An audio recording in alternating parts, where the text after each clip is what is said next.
questions as you listen, because you will not hear the recording a second time.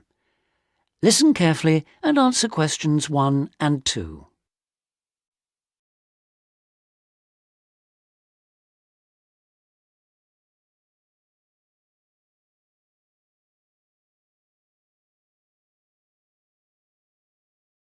And answer questions 1 and 2. In the 19th century, scientific discoveries took a long time to produce any actual applications, and scientists might have had a case for giving little thought to the social or environmental impact of their work. That all changed in the 20th century, with the huge advances first in physics and then in biology. Science started to play a much more important role in our lives, and the relationship between scientists and society became much closer. Many scientists became increasingly concerned about the ethics of what they were doing, as they quickly saw the consequences. The benefits, such as vastly improved crop yields and the eradication of diseases like bubonic plague, but also terrible damage in the form of pollution and chemical weapons. Yes, but some scientists still claim even today that their only duty is to make public the findings of their research. They need to do that, of course, but I think the key points are that they ought to stop making any distinction between pure science and applied science, because in practical terms it no longer exists. And also they must accept full responsibility for the consequences of their work. Now listen and answer questions 3 to 10.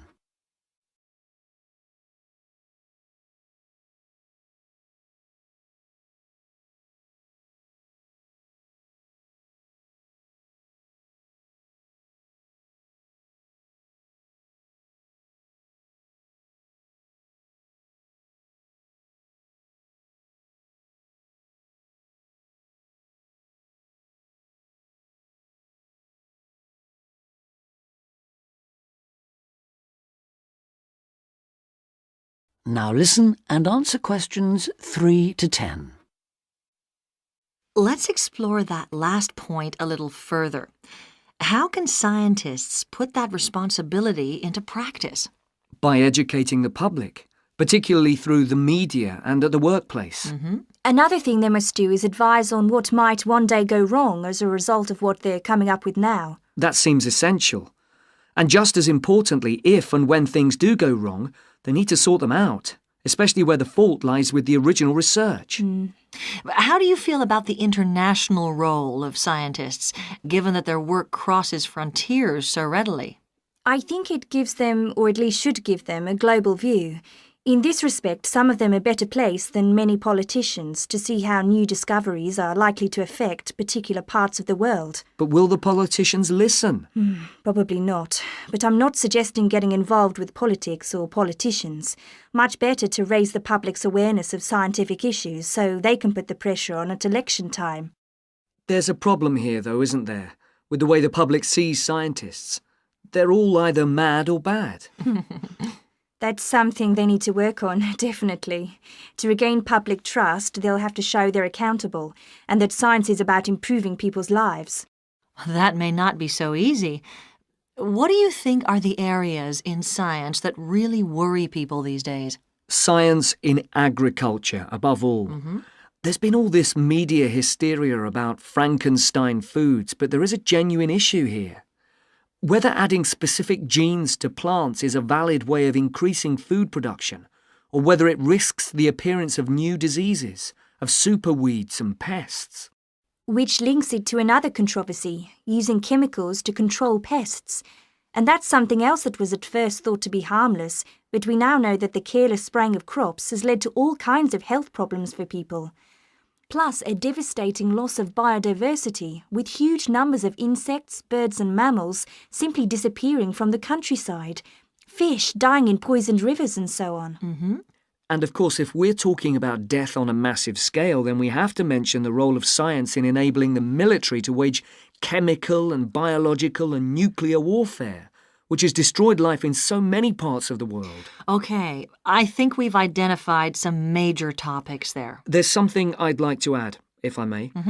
Sure, it's important for scientists and future scientists to talk about major issues like these, but we might also want to look at what we can do or not do in our everyday lives, particularly as many of us will be earning more money than we actually need for basic necessities. I'm thinking here of things like burning fossil fuels by driving everywhere. What do you think? Well, something that scientists seem to do rather too often is take planes to distant places, which is highly damaging environmentally. For instance, to attend conferences on subjects like the disappearing ozone layer. When nowadays they could probably stay at work and use a video conferencing link anyway. Which may in fact be an example of how progress in computer science can impact positively on the environment. But going back to harmful things, what else can be done? Again, on the air transport theme, there are the huge distances a lot of consumer goods travel before they actually reach the shops in this country. This seems another extreme waste of energy, especially if much of what is being produced and carried is packaging. Perhaps it's worth shopping for more locally produced items.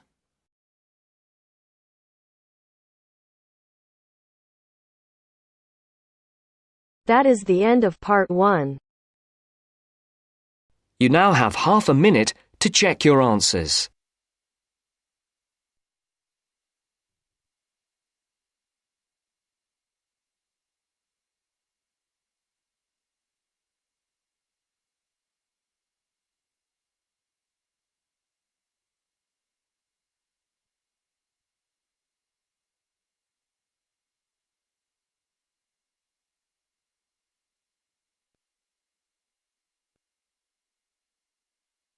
Now turns to part 2.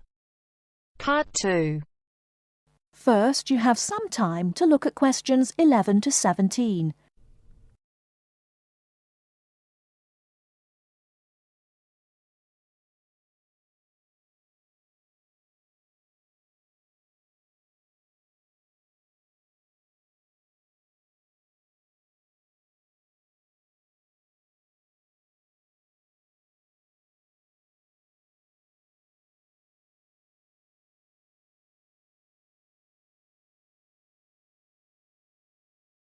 Now, listen carefully and answer questions 11 to 17. Hello, and thanks everyone for coming here today. I know it's always a bit stressful going for a job interview, but it's best to be prepared. For any of you who may not know me, my name is Fiona Ogilvie, and my job is to offer guidance and support for students with special needs. Now, you wouldn't be here today if you weren't interested in finding a job in the holidays. So let's get down to it and see what things you need to be looking out for. Most of you, I hope, will be applying for jobs with the companies that have been recommended by the university. The reason for this is that we here at the university already know these companies and have established good working relationships with them. I've also been to visit all of them and checked out the facilities they have to offer. You really need to make informed choices when you're looking for a job and make sure you know before you even get to the interview stage that your needs will be met. But I know that some of you are applying for jobs independently and have looked at companies outside the university recommended list. So for you, it's best to plan ahead and be aware of what it is you may need while you're working. Things that you need to check when you go for an interview are there enough toilet facilities and are these easily accessible? Also, you want to check that all the public areas inside the building are barrier-free, so you can get direct access to these public spaces whenever you need to.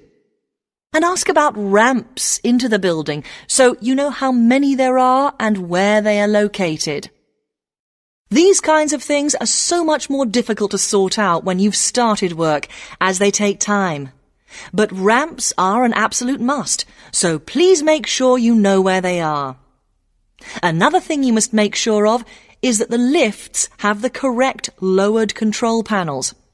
Ask if all the lifts have this facility or if it's only certain ones.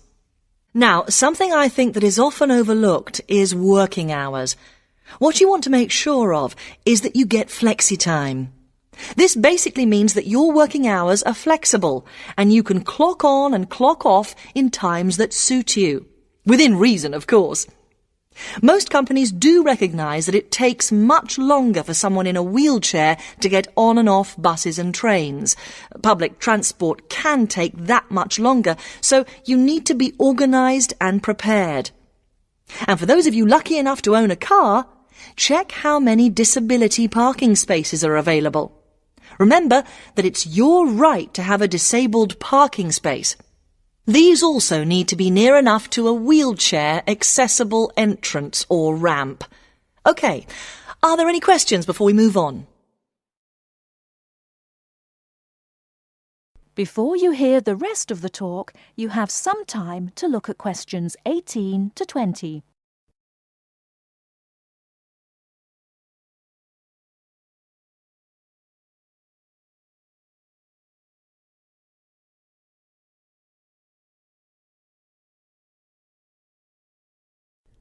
Now listen and answer questions 18 to 20. Right, let's move on then. Now I want to talk you through the series of visits to companies which we've got planned for next week. On Monday morning, we will be visiting the Lowland Hotel. They have various summer jobs available, working as a receptionist or conference organiser in their busy conference centre, organising and setting up conferences. You need to be prepared for working in an office environment and spending quite a bit of time talking on the telephone. The bus leaves for the hotel at 9 a.m, so make sure you leave yourself plenty of time to get there. When you arrive at the hotel, please gather in the reception area and wait for someone to take you to your first session, which will be a talk. The talk at the hotel will begin at 10 a.m, and then there will be a short tour of the hotel. There will be a light lunch provided, which is usually salads and sandwiches. The next place we'll be visiting will be on Tuesday afternoon. We'll be going to visit a little local company that makes handmade paper and cards. For those of you studying art, this may be just what you're looking for. We'll be taken on a tour of the company which lasts 3 hours. The tour will start at 3:30 p.m. and after that you'll have a chance to meet some of the staff. Tea and coffee will also be provided. We have no trips planned for Wednesday, but on Thursday morning we'll be going to Tobago Travel Agency. This is a very popular choice amongst our students because you can get student discounts on holidays. We've booked a coach for this and it'll leave from outside the refectory at 8 a.m. You'll need to bring a packed lunch for this, so please don't forget. There is a little canteen where you can buy hot and cold food, but this is closed on Thursdays. Friday, we'll be having representatives from all the companies visiting us, so you will have a chance to ask any questions, and of course, put your name down on the list if you're interested in working for them over the summer. This event will take place in the main hall next to the library, and it'll run from 10:30 until 4. I really hope you make the most of this excellent opportunity to not only earn yourself some extra money, but also to gain experience of what it's like to work. And if you'd like to find out more, then please ask some of the students who worked last year. They're all wearing green badges and will be happy to speak to you afterwards. That is the end of part 2.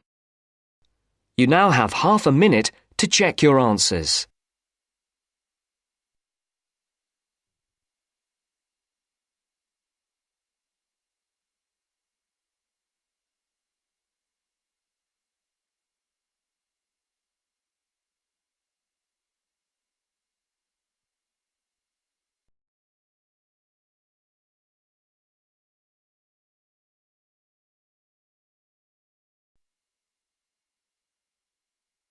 Now turns to part 3. Part 3. Maria is a student at university. She has handed the first draft of an essay to her tutor. The tutor has read it, and now they are discussing ways the essay can be improved. First, you have some time to look at questions 21 to 25.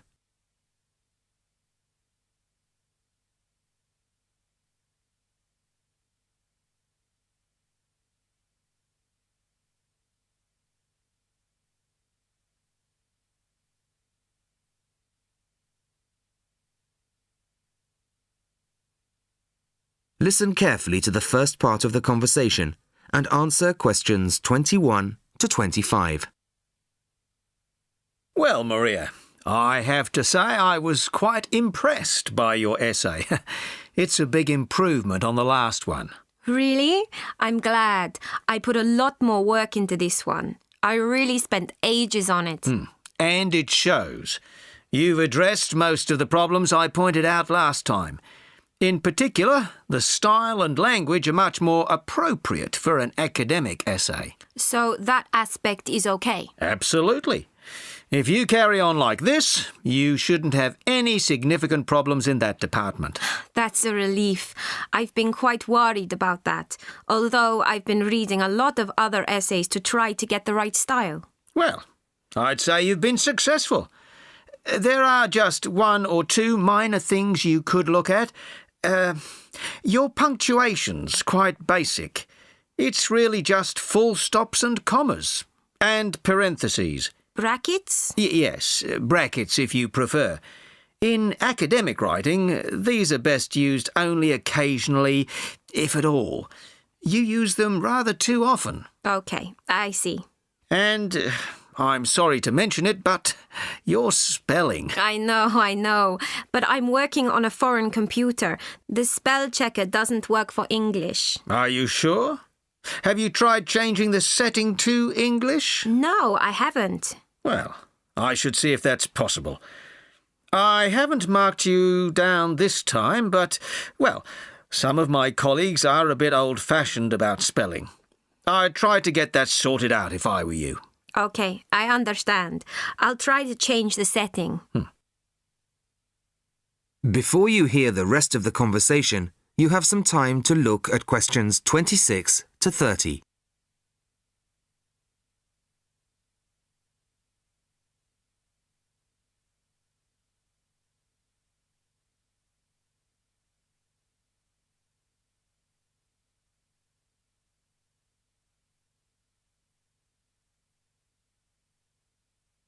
Now listen and answer questions 26 to 30. The only major problem I have with the content of your essay is the introduction. The introduction should, well, introduce the theme of the essay. You've put some of the most important points there. For example, this bit. The statistics about the growth of railways in the 1850s.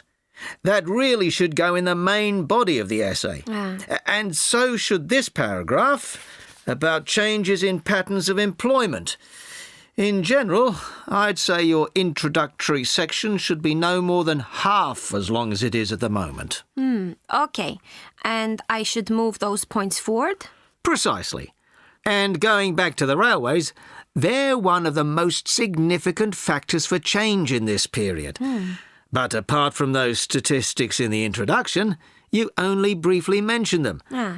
I'd like to see a lot more on that, and the influence the expansion of the railways had on patterns of social and economic behaviour.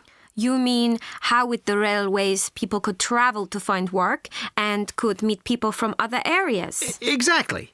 Then in the midsection, well, it's not a big thing, but this quotation from the Times. You think it's too long? Well, you said it. I couldn't think of a way to shorten it. Do you think it's really necessary? You mean I could just get rid of it? Yes. You've already made the point and backed it up with other evidence. The quotation's redundant, really. Okay. Well, that'll be easy. There were various other minor points, which I've noted in the margins. You can look at those later. But moving forward to the end here, I wasn't quite sure what this meant. The final paragraph? Yes. Are you saying that, on the whole, the changes of the mid-19th century tended to improve the lives of ordinary people or not? It's not very clear. It's not? No, it isn't. I'd add a few lines clarifying your position. Okay. When do you want the final draft? No, the end of term will be fine. But there was just one other thing, the bibliography. Did you really read all these books? No. Just the books you actually consulted will be fine. You don't need to include everything ever published on the subject. Right, okay. Thanks. Bye. Goodbye.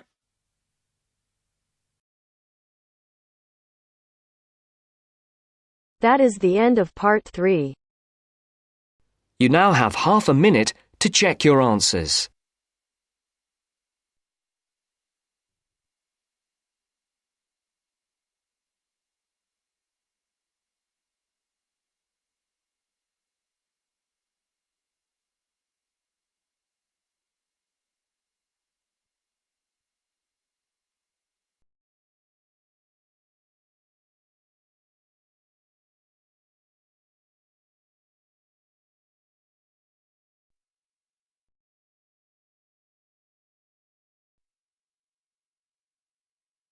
Now turns to part 4. Part 4. Now turns to part 4. Part 4. Well, it's the beginning of the digital age, and technology is all set to completely revolutionise the way we watch TV, videos and DVDs and play computer games at home. First, you have some time to look at questions 31 to 40.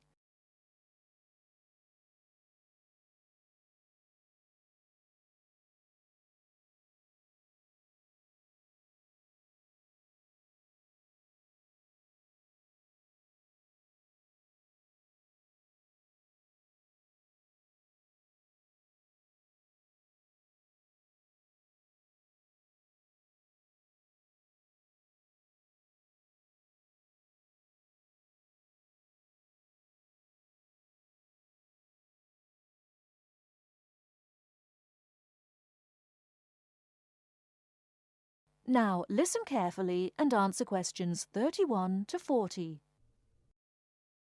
Well, it's the beginning of the digital age, and technology is all set to completely revolutionise the way we watch TV, videos and DVDs and play computer games at home. Here to tell us more about how we will be spending our leisure time at home in future is Anna Zabel. Hello. Yes, there will be huge changes in the way we use television, radio and new media in future. By this, I mean we will be able to do what we want, where we want and when we want. The result is that our homes will increasingly become home theatres, and all our entertainment at home will be available at the touch of a button. Now, most home entertainment these days is delivered over wires, but this is changing thanks to high-speed broadband. Downloading will become easier, and studios will eventually release movies, songs and video games directly to the consumer. So, for example, instead of a film opening on the big screen and eventually appearing on television, video and the internet, it can appear in all formats at once. This means that we will have more choice and control over the media we use. So, how will we use this media in our homes in future? There will be big changes in how we watch video and television. Several research groups and companies are trying to add depth to TV and other video displays in the form of a third dimension. So television and video screens will have depth. What do you mean by depth exactly? Do you mean 3D, like a hologram? That's right. When we say that a hologram has 3 dimensions, it means that we can see not only up and down and left and right, but forwards and backwards too. When we talk about dimensions, we call forwards and backwards depth. So when we say that a hologram has 3 dimensions, it means we can see up and down and left and right, just like a picture or photo. But we can also look into the hologram because the image it contains has depth. So instead of watching films on a flat screen, we will be watching them in 3D. Absolutely. Well, as we live in a 3D world, we shouldn't really be watching television and films in 2D, and the technology to make this happen is already there. 3D screens are being developed which can be placed throughout the house, even in busy areas of our homes like doorways and halls. Now, these screens appear to float in air. So in the future, 3D holographic images will be sent into our homes and we will be able to experience the action as if it is taking place right in front of our eyes. So the action won't just look real, it will be real. Incredible! How does this technology work? Well, to get true 3D, each of your eyes has to see a slightly different image. 3D screens interweave multiple images in vertical stripes using special coatings and filters built into the screen. This means that each eye sees a different set of stripes. These screens are called lenticular screens. Now, these screens are easy to produce and some laptop PCs and cell phones already have them. However, lenticular screens do have one disadvantage. The strain on the eyes and brain of putting together a 3D image from 2 flat ones can result in headaches and dizziness. But a few companies have developed a hologram 3D display which does not cause these problems. Instead of building